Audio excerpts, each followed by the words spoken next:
আমাদের শুধু গাছ কেনা, গাছ লাগানো এটা করলেই চলবে না। সময় মতন এর সঠিক যত্ন না হলে সামার ভরে কিন্তু কোনো ফলনই সম্ভব না।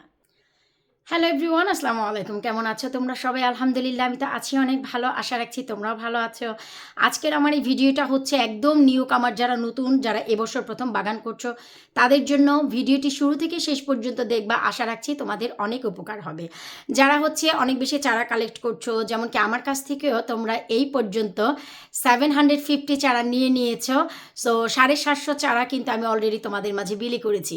তো যারা চারা নিচ্ছ, গাছ লাগাচ্ছ, গাছ লাগাবা, সামারে ফল করতে চাচ্ছ, ফুল করতে চাচ্ছ, তাদের জন্য এই টিপসটা জেনে রাখা খুবই জরুরি। শুধু গাছ নেয়া আর বপন করাই হচ্ছে ফলনের লক্ষণ নয়, এর বেশ কিছু ট্রিক্স আছে যেটা আমি শেয়ার করব। এই ভিডিওটি যদি তোমাদের কাছ থেকে হারিয়ে যায় কোনো সমস্যা নেই, স্টেপ বাই স্টেপ যত সময় আসবে আমি আরও বেশি শেয়ার করব। বর্তমানে যে সিচুয়েশন সেটাই এখন শেয়ার করছি তোমাদের সাথে। চলো কথা না বাড়িয়ে চলে যাচ্ছি সরাসরি মূল ভিডিওতে। এই হচ্ছে স্বাদের বেগুন গাছ। আমরা ইউকেতে বেগুন ফলাতে অনেক বেশি কষ্ট পোষণ করি।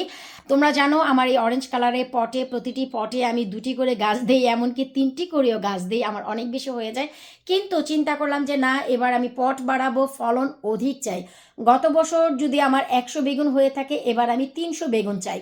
এটা জাস্ট একটা এক্সাম্পল দিলাম, সেটাই তোমরা আবার নিয়ে নিও না। বোঝানোর চেষ্টা করেছি আমি গতবারের থেকে এইবার 3 গুণ বেশি বেগুন চাই। একটা পটে 3টি গাছ যদি দাও, দেখা গেল আমার একটি পটে 10 থেকে 15টি বেগুন হয়েছে, কিন্তু এই একটা গাছ দিলে এই একটা গাছেই তোমার 20টি পর্যন্ত বেগুন পাবা। সময় মানে এই গাছটা স্পেস পাবে, জায়গা পাবে, ফলন দিবে এবং হেসে খেলে বাড়তে পারবে। আমার অনেক বেশি চারা হয়ে যায়, তাই একটি পটে আমি 3টি করে দিয়ে দিই। এনিওয়েজ, তো আমি যে কাজটি করেছি, গাছ আমার অনেক বড় হয়ে গেছে তোমরা জানো, তো আমি রিপোর্টিং করেছি বেশ কিছু গাছ। কিছু হচ্ছে যে ঘরে রেখেছি, এর একটাই কারণ হচ্ছে এখন বাইরে রাখলে কিন্তু গাছ মরে যাবে। তোমরা জানো যে এই এপ্রিল মাসের 4 তারিখে আমার টমেটো গাছ বাইরে দিয়ে দিয়েছি আমার লাভলি ভিউয়ার্সের গাছগুলো রাখার জন্য, ঘরে বাঁচিয়ে রাখার জন্য। আর মে মাসের 4 তারিখে আমার লাউয়ের গাছগুলো বাইরে দিয়ে দিয়েছি। আজকে তার বর্তমান অবস্থাটা একটু দেখো।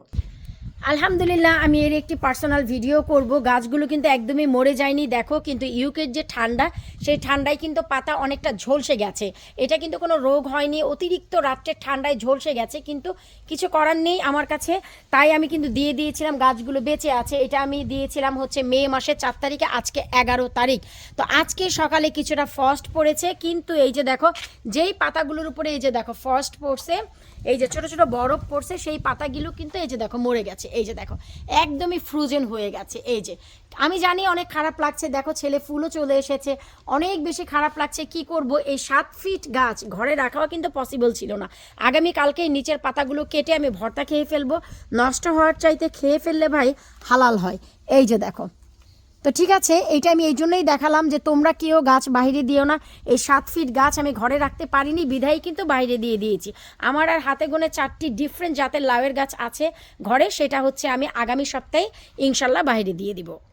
তো সেই বড় 7 ফিট গাছ যেহেতু আমি ঘরে রাখতে পারিনি, কিন্তু বেগুনের গাছ কিছুটা পর তো আমি ঘরে রাখতেই পারি, কারণ অনেক গাছ আমার চলে গেছে ঘর থেকে ইনশাল্লাহ। গতকাল রাতেই হচ্ছে ওই ট্রেটা আমার এমটি হয়ে গেছে, আরও বড় একটি ট্রে। তো এখানে আমি বেশ কিছুটা গাছ রিপোর্টিং করেছি, কারণ নেক্সট উইকে আমার হাতের সার্জারি, আমি নিজেও আমার জন্য কিছু করতে পারবো না।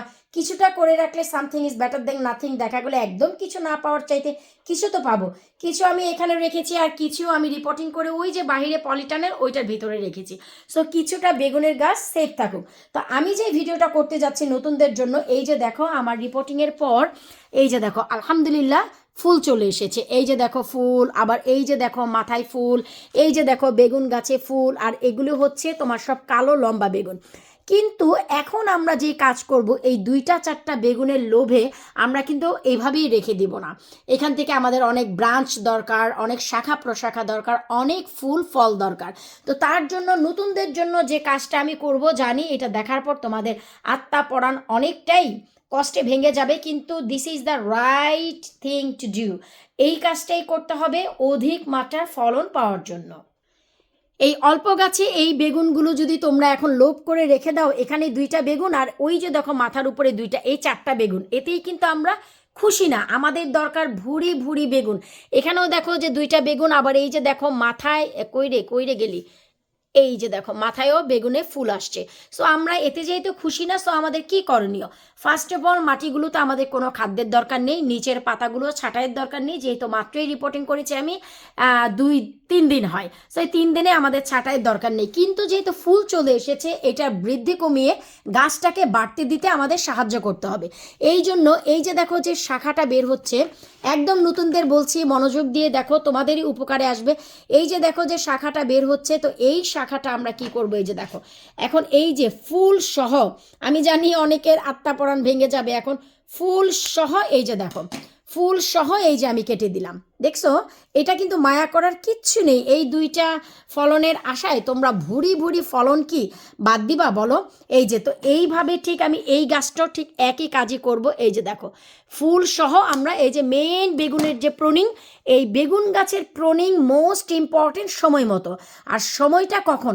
আমি কিন্তু এখন ওই গাছে কোনো প্রুনিং করব না, কেন জানো? কারণ রাইট টাইম হচ্ছে ফার্স্ট ডালে প্রথম শাখায় যে ফুল আসবে সেই শাখাটায় আমাদের প্রনিং করতে হবে, ফার্স্টে আমাদের কাটিং করতে হবে, এটাকে প্রনিং বলা হয় বা 1G কাটিং বলা হয়, এটা দিতে হবে। যতদিন না আমাদের ফার্স্ট শাখায় কোনো বেগুন ফুল আসছে বা গাছটা বড় হচ্ছে, ততদিন আমরা প্রনিং করব না। এখন যে কাজটা হবে, এখন এই যে দেখো এই যে একটা শাখা বের হবে, এই যে শাখাটা বড় হবে, তারপরে হচ্ছে এই যে শাখাটা বড় হবে, আর এই যে দেখতে পাচ্ছ এই যে শাখাগুলো বড় হবে, এই শাখাগুলো থেকে আমাদের অধিক মাত্রার ফলন আসবে। এই নিচের শাখাটা আমরা ভেঙে দিব, কিন্তু এখন না, যখন এটা স্টেবল হবে তখন। এই যখন স্টেবল হবে, একে ভাঙলে তখন এরা হচ্ছে শক্তি পাবে। ডে বাই ডে তোমাদের জন্য অবশ্যই ভিডিও নিয়ে আসবো, তোমরা শুধু ওয়াচ করতে থাকো আর হচ্ছে ফলো করতে থাকো। যারা চাও আমার মতন অনেক বেশি ফলন, তাদের এই কাজটা করণীয় খুবই জরুরি। আমি জানি যে দেখে অনেকেই এখন বলবা যে আপু এই কী কাজ করলো, এই 4টা বেগুন আমাদের দরকার নেই, এই গাছে আমার 20টা বেগুন দরকার। আর তার জন্য এই যে এই কঠিন যে কাজটা, এটা করা খুবই জরুরি। যেহেতু বেগুনের এই পটগুলো আমার এই কনজারভেটরিতে আছে, এরা খুব দ্রুতই শাখা প্রশাখা ছেড়ে দিবে, বা কনজারভেটরি না থাকলেও যাদের গাছগুলো ঘরে আছে তাদের গাছগুলো সুন্দর এরকম শাখা প্রশাখা ছেড়ে দিবে। এতে করে তোমাদের বেগুন গাছে অনেক বেশি ফলন আসবে। এটা তারপরে এখন থেকে শুরু হবে ডে বাই ডে বেগুন গাছের যত্ন, বেগুন গাছের খাদ্য, বেগুন গাছের কীটনাশক। আমরা সবাই জানি বেগুনের পাতায় ছিটা ছিটা হলুদ হলুদ হয়ে যায়, টেনশনের কিছুই নেই, সেগুলো আসলে মাটিতে হালকা কিছুটা ফাঙ্গাসাইড করে দিতে হয়, আর খাদ্যের অভাব হলেই এটা হয় এবং পানির অভাবে এটা হয়। সো আমাদের সব কিছু স্টেপ বাই স্টেপ ফলো করতে হবে। যারা নতুন, আশা করব ভিডিওটি ভালো লাগবে, প্লিজ তোমরা ভিডিওটি সবার সাথে শেয়ার করে দাও, এতে করে তোমাদের নিজেদেরই উপকার হবে। কাছে থাকা ডানে বায়ে আশেপাশে ভাই বন্ধুবান্ধব ফ্রেন্ড সার্কেলরা যারা নতুন এই বছর প্রথম বাগান করছে, তাদের আশা রাখছি উপকারে আসবে। আরও একটি কথা, যারা আমার ভিডিওগুলো ফলো করো, প্লিজ তারা আরেকজনের ভিডিও ফলো করে সেম কাজ করবা না। আইদার আমার ভিডিও ফলো করে একইভাবে পথ চলো, অথবা অন্যের ভিডিও ফলো করে সেইভাবে পথ চলো। এমন নয় আমার ভিডিও দেখে তুমি কি বলে বেগুন গাছের প্রুনিং করলা, আরেকজনের ভিডিও দেখে বেগুন গাছের খাদ্য দিলা। আসলে স্টেপ বাই স্টেপ সব দিতে হয়। দেখা গেল যে তারা বেগুন গাছের প্রুনিং আগেই করে ফেলেছে, ফার্স্ট একটা খাদ্য দিয়ে দ্বিতীয় তৃতীয় ধাপের খাদ্য দিচ্ছে, আর তুমি কি করলা সেটা দেখে তোমার প্রুনিংয়ের পর সেই তৃতীয় ধাপের খাদ্যটা দিয়ে দিলা। এতে কিন্তু নবজাত শিশু মায়ের বুকে দুধ না পেয়ে ফর্মুলাটা পেয়ে আরও বেশি ক্ষতিগ্রস্ত হবে। সো অলওয়েজ খেয়াল রাখবা, যারা আমার ভিডিও ফলো করো A to Z আমার ভিডিও ফলো করবা, আর যারা অন্যের ভিডিও ফলো করে উপকৃত হও তারা অন্যের ভিডিওই ফলো করবা। আর যদি দুইজনেই ভিডিও ফলো করতে চাও, তাহলে যেই কাজটা করবা ধাপে ধাপে ফলো করবা, এটার সাথে ওইটাকে অ্যাডজাস্ট করে মিলিয়ে তারপর তোমরা পথ চলবা। বিদায় নিচে আজকের মতন। দেখতেই পেলা আমার ঘরের বেগুন গাছের কি অবস্থা। বাহিরে বেগুনের ভিডিও বেগুন দিয়ে দিবে ইনশাল্লাহ নেক্সট উইকে। ততদিন তোমরা সবাই ভালো থাকো, আমার পরিবারের জন্য দোয়া করো। আল্লাহ হাফিজ।